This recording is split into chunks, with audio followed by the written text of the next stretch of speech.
सांगोल्यामध्ये मतमोजणीची तयारी पूर्ण झाली आहे।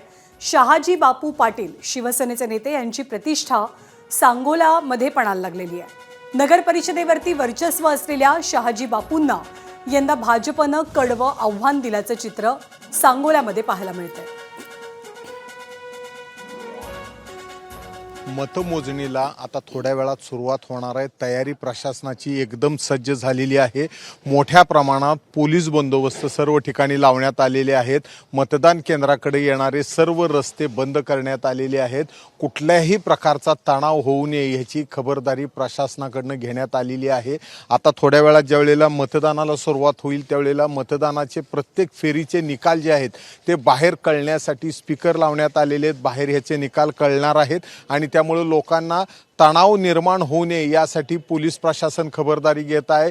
निकाल लागल्यानंतर कुठल्याही पक्षाला विजय मिरवणूक काढण्यावर पूर्णपणे बंदी घालण्यात आलेली आहे। बाईक रॅली काढता येणार नाही आहेत, मोटरसायकलचे सायलेन्सर काढून तिथं गाड्या चालवता येणार नाहीत, याशिवाय कुठेही डीजे आणि डॉल्बीचा वापर मिरवणुकीत करता येणार नाही आहे। अशा रीतीने पोलीस प्रशासनाने पूर्ण खबरदारी घेतलेली आहे। संपूर्ण सोलापूर जिल्ह्यातले निकाल आल्यानंतर कुठेही तणावपूर्ण परिस्थिती होऊ नये ह्याची खबरदारी घेतलेली आहे। सकाळी 10 वाजता बरोबर मतमोजणीला सुरुवात होणार आहे आणि साधारण 11 वाजेपर्यंत बऱ्यापैकी जिल्ह्यातल्या 12च्या 12 ठिकाणच्या निकालाचा ट्रेंड यायला सुरुवात होणार आहे।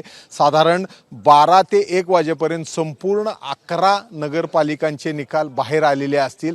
सर्वात जास्त उत्सुकता असलेले सांगोला असेल, अकलूज असेल यांचे निकाल अक्षरशः 1 ते 1.5 तासात मिळणार आहेत। मात्र ज्या मोठ्या नगरपालिका आहेत, बार्शी असेल, पंढरपूर असेल, अकलूज असेल, इथले निकाल यायला मात्र थोडासा उशीर होणार आहे। पण ज्या पद्धतीने प्रशासनाने तयारी केलेली आहे ते पाहता संपूर्ण निकालानंतरही कुठेही तणाव होणार नाही याची खबरदारी घेण्यात आलेली आहे आणि आता थोड्या वेळात मतमोजणीला सुरुवात होणार आहे। सांगोल्याहून कॅमेरामन आयुब कागदीसह सुनील दिवाण, एबीपी माझा।